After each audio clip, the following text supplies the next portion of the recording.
나이트클럽의 사장이었던 김 씨를 칼로 찔러서 살해하고 도망친 사건이 발생해요. 영화가 끝나고 나오는 인파들이 많을 때, 아이고. 그러니까 목격자가 얼마나 많겠습니까? 김 씨를 살해한 사람은 해남 10개파의 폭력 조직 두목인 박사문입니다. 피해자는 나이트클럽 운영자 김 씨인데, 이 김 씨도 신양 오비파 조직원이에요.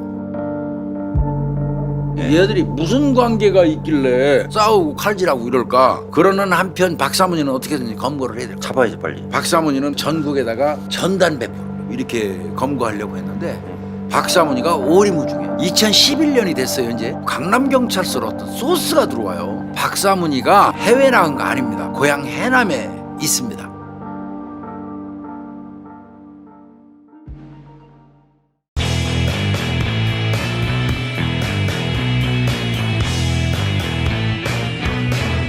(2008년 9월 9일) 23시 30분경 자정이 거의 다 돼가는 무렵이죠. 서울시 강남구 신사동 소재의 시네시티 극장이 있어요. 시네시티 극장 앞 인근에 있는 나이트클럽의 사장이었던 김 씨. 예. 그 당시에 40세 남성이에요. 예. 그 김 씨를 칼로 찔러서 살해하고 도망친 사건이 발생해요. 영화가 끝나고 나오는 인파들이 많을 때, 아이고. 그러니까 목격자가 얼마나 많겠습니까? 김 씨를 살해한 사람은 그냥 바로 신원 확인이 돼요. 바로요. 지역조폭, 지역조폭이요. 해남에, 예. 전남 해남에, 예. 해남 10개파의 폭력 조직 두목인 이름이 박사문입니다. 38살 남성. 두목이에요 이것도. 그렇죠. 현장을 목격한 사람들의 진술에 따르면 피살된 김 씨하고 박사문이 무슨 문제가 있었는지 처음부터 칼질한 게 아니래요. 막 큰 소리 내면서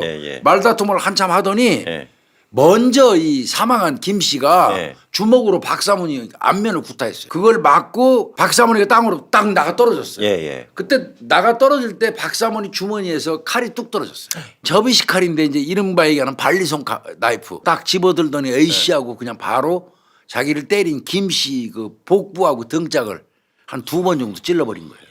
아마 깊이 들어간 것 같습니다. 현장 부근에 CCTV가 또 얼마나 많아요. 그렇지. 금방 박사문이라는 걸 알게 됐죠. 나이트클럽 사장은 근데 그대로 이제 꼬꾸라지니까 사람들이 신고했겠고 병원으로 긴급히 후송이 되긴 했죠.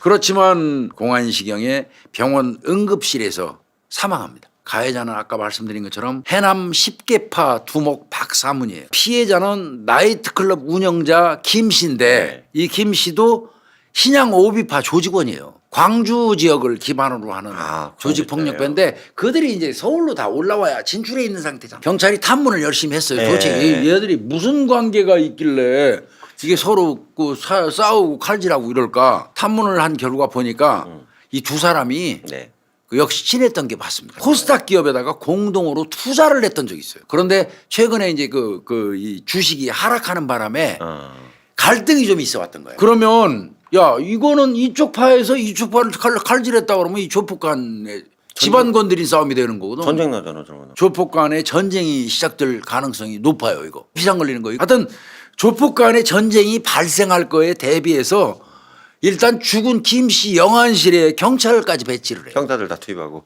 박사문이 도망갔으니까. 아이고 어떻게. 그 동향 살펴보고 걔들 감시해야 되잖아. 그것도 칼부려 넣으면 안 되지. 이게 완전 쌍비상 걸린 거예요. 그러는 한편 박사문이는 어떻게든 검거를 해야 될 거예요. 잡아야지 빨리. 주소지가 어디냐? 강남구 역삼동에. 주거지 당연히 없죠. 팀 나눠서 갔을 거예요. 그리고 한 팀은 전남 해남 일대를 배치해서 추적 활동을 개시하는 거예요. 박사문이는 빨리 공개 수배를 하기로 결정을 했어요. 그래서 전국에다가 전단 배포를 해요. 검거하려고 이 박사문이하고 관련된 사람들은 다 데려다 줬어요.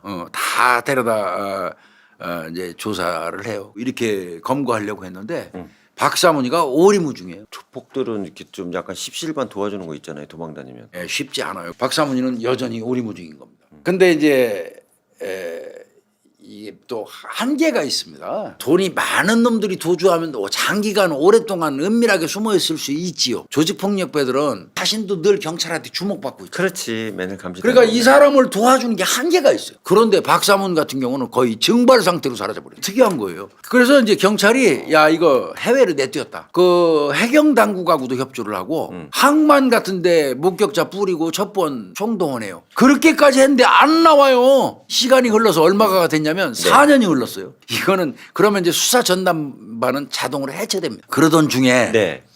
아까 2008년이었잖아요. 네. 2011년이 됐어요, 이제. 3년 지나서요.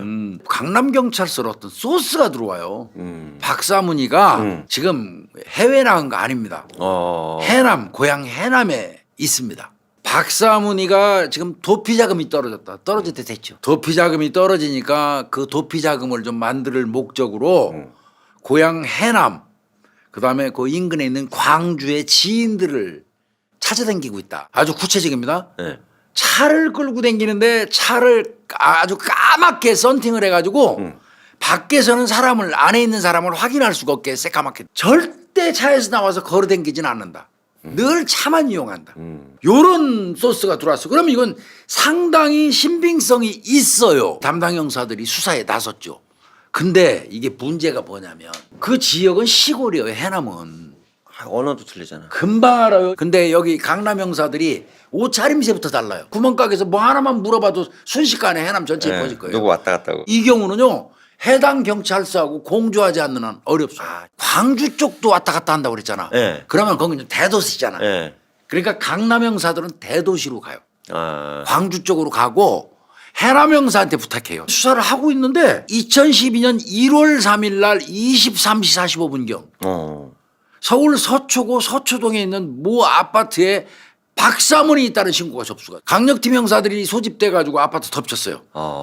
근데 박사문 없어요. 바카라 도박판이 진행되고 있었습니다. 그 현장에서는 도박판 운영자 한 씨, 얘 44살 10개파 조직원이에요. 그 밑에 조직원 뭐 35살 이모 씨 등등 해가지고 또 바카라 도박에 임한 사람들.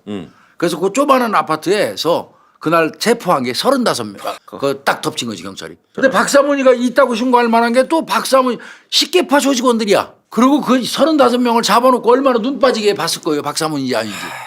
근데 거기서 꽝 친 거죠. 이거는 형사들이 그렇게 추정합니다. 네, 추정이고요. 형사들이 박사문이가 아직도 국내에 있다는 첩보를 입수하고 탐문 등 수사를 개시를 다시 했잖아. 네. 수년 만에. 네. 이러니까 식계파하고 경쟁 관계 혹은 감정이 있는 측, 그 깡패 조직에서도 그쪽에서 박사문이가 없는 거를 알면서도 그 도박판을 알려준 것 같아. 박사문이를 빙자해서. 두드려 맞으라고. 식계파 조직원들을 죽으라고. 그러면 식계파하고 사이가 안 좋은 어떤 조폭에서 박사문을 빙자해가지고 이 식계파가 운영하는 도박판을 제보했을 가능성이 높아요. 그 즈음에 공조 수사를 요청받았던 해남경찰서. 네. 자, 해남경찰서는 굉장히 부담스럽습니다. 이런 경우에. 소스가 있으니까 잡아달라고 공조가 들어왔잖아. 네. 그런데 해남경찰서에서 열심히 찾았는데 박사문이를 못 잡았어. 근데 나중에 검거되고 나서 보니까 해남에 있었어. 그러니까 이제 해남서는 아주 골이 지끈지끈 아픈 거야. 그냥. 이 당시에는 수사과 형사계 김상혁 경사가 있어요. 수시로 강남경찰서로부터 박사문과 관련된 제보 소스 정보를 주고받는 사이예요. 이제 그렇게 이제 그 정보를 공유하면서 수사를 하고 있었어요. 김성현 경사가 이거를 잡으려면 만약에 여기 온 거는 분명한 것 같아. 광주하고 해남을 왔다리 갔다리 하는 것 같아. 그러니까 이제 제일 먼저 이 김성혁 경사가 생각한 게 뭐냐면 박사문이하고 친한 조직폭력배 신상을 먼저 파악을 쫙 해요. 도피 중에 있는 조직폭력배는 가장 끈끈한 관계의 조폭의 도움을 받을 수밖에 없어요. 그 끈끈한 조폭을 뒤쫓아다니면서 계속 미행하다 보면 박사문이하고 만날 거 아니냐. 이렇게 착안한 거예요. 무려 1년에 걸쳐서 미행합니다. 걔가 주로 가는 데를 다 파악을 하는 거예요. 그렇지. 어디 들린 다음에 어디 가고 요 장소는 어떻게 보면 범행 장소일 수도 있어요. 그들의 집합 장소도 졸졸졸 따라다니면서 대체로 일요일 날 아침에는 여기 가네. 월요일 날 오후에는 여기 가네. 여러 개의 장소를 파악을 하고 그리고 이제 짬만 나면 수시로 거기 찾아가는 거야. 출몰할 가능성이 많은 장소잖아. 대단하다 진짜. 그러니까 수시로 찾아가서 원거리에서 망원경을 통해서 확인을 하는 작업. 아 망원경으로요? 네. 그 과정에서 네. 뭔가 박사문이 같은 사람인 것 같아. 의심스러운 대상을 포착한 게 2012년 7월 30일경. 아 7월에. 뭔가 비슷한 사람이 있는 것 같아. 김경사는 일단 걔네들이 모이는 여러 곳을 확인을 하고 수시로 들려서 망원렌즈로 출입 조폭의 사진을 찍기 시작해요. 그래서 유사한 인상 차기를 가진 자가 분명히 거기에 포함되어 예. 있었던 걸로 예. 보이는 거야. 이제 찍다가. 예. 그리고 박사문으로 추정되는 남성이 있었지만 확신할 수는 없어. 하여튼 저건 조직은 아닌데 쟤는 누구지? 이렇게 의심 가는 인물이 하나 있어. 예. 그러던 중에 예. 탐문 과정에서 누구로부터 그 김성혁 경사가 얘기를 듣게 됩니다. 뭐를요? 박사문이가 도피하던 도중에 네. 성형수술을 했답니다. 아이고 이제 이렇게 된 거야. 긴가민가 했던 그 사람이 이 박사문이라는 짐작을 하게 되는 거야. 여기서부터 더 열받은 건 이제. 예. 그리고 나서 이제 곧 또 나타나면 잡으려고 계속 잠복인데 그때부터는 이제 박사문이가 안 나타나. 돌이키면 박사문이는 부두목하고 그리고 조폭 한두 명하고 계속 어울리고 있었던 거야. 그렇게 뻗쳤네요 그냥. 그랬던 거야. 예. 그런데 이제 부두목을 미행하면 결국 박사문을 이제 검거할 수는 있겠다고 판단을 했어. 김성현 경사는. 그래서 부두목에 대해서 신상을 파악하기 시작해. 네. 자, 부두목은 집이 광주 광역시 수안지구에 거주를 해. 수안에. 예. 네. 거기에 거주를 해. 예. 세남에 사는 게 아니야. 예. 그러면 광주에도 출몰한다는 첩보가 있었잖아. 그다음에 또 박사문이하고 친한 지인이 광주 그 동구 충장로 일대에서 술 장사를 하고 있어. 충장로에서요? 그 두 사람을 광주 쪽 가가지고 이렇게 추적을 하면 거기서 박사문이가 나타날 것 같은 거예요. 그렇죠. 확인해봐야겠네. 네. 예. 그래서 김경사는 요 두 명만 제대로 감시하면 박사문이 검거할 수 있다고 판단을 해요. 네. 일단은 박사문이가 성형수술하고 나타나는 건 이제 확인이 됐잖아. 이때부터는 거의 집에도 안 갔대요. 김경사. 대단하다. 거의 매일 잠복근무했대. 매일 잠복근무. 망원내지 끼고 팀원 몇 명하고 독이 오른 거예요. 이거 꼭 잡아야지 새끼. 이제 이렇게 된 거예요. 그래서 이제 광주 쪽으로 진출해 갖고 이제 2012년 11월 5일 오후입니다. 오후. 김경사가 이제 직원들하고 대상자들 그 두 사람 동선을 쭉 따라다니면서 이제 따라다녀. 그랬더니 옮기기도 많이 옮겨. 충장로로 갔다, 금남로로 갔다, 대인동 일대로 갔다. 잠복을 거듭하고 있었는데 드디어 대인동에 있는 한 유류 주차장에서 부두목이 BMW 타고 댕긴다고 그랬잖아. 그 자동차를 발견을 했어요. 그리고 이제 거기서 기다리고 있는데 그 당일 16시 50분경 네. 잠복 2시간이에요. 예. 2시간 만에 박사문이가 BMW 옆에 주차되어 있던 소나타에 타려는 거를 박사문이라는 걸 알잖아. 그놈이 그 BMW 옆에 소나타 승용차가 하나 있는데 썬팅이 진하게 된 차가 있어. 딱이네. 그때서 보니까 그걸로 딱 타려는 거야.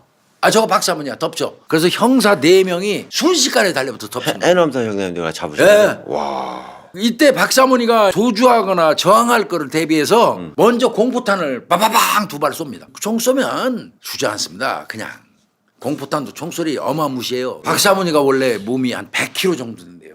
신장이 180에 우와. 거구입니다. 도피 중에 마음고생을 해서 그런지 못 먹어서 그런지 20kg가 감량돼 있었어요. 그리고 나중에 이제 확인한 사실이지만 범행 이후에 바로 이 광주하고 해남 내려온 게 아니에요. 서울 쪽에 숨어 있었어요. 있으면서 서울 강남에 있는 한 병원에 가고 쌍꺼풀 수술하고 보톡스 시술을 받았어요. 그래갖고 수배 전단의 모습하고는 180도 달라요. 그리고 이제 그가 타려고 했던 그 소나타 승용차 그거 이제 압수했겠죠. 그래서 수색을 해봤더니 트렁크 속에 등산 장비 그다음에 운동화, 텐트, 낚싯대, 등산모 이런 게 있어서 도피 생활을 어땠는지 짐작할 수가 있었다고 그래요. 그리고 대포폰을 사용했었고 원룸에서 거주했던 걸로 드러났습니다.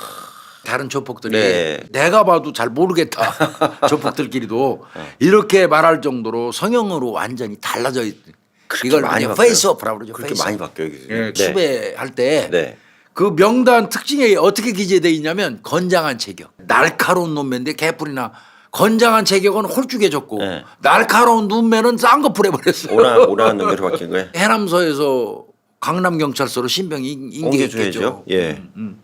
그때 이제 인계하기 직전에 해남 형사들한테 그러더래. 아 내가 진짜 한이 되는 게 내가 죽였던 그 형, 네.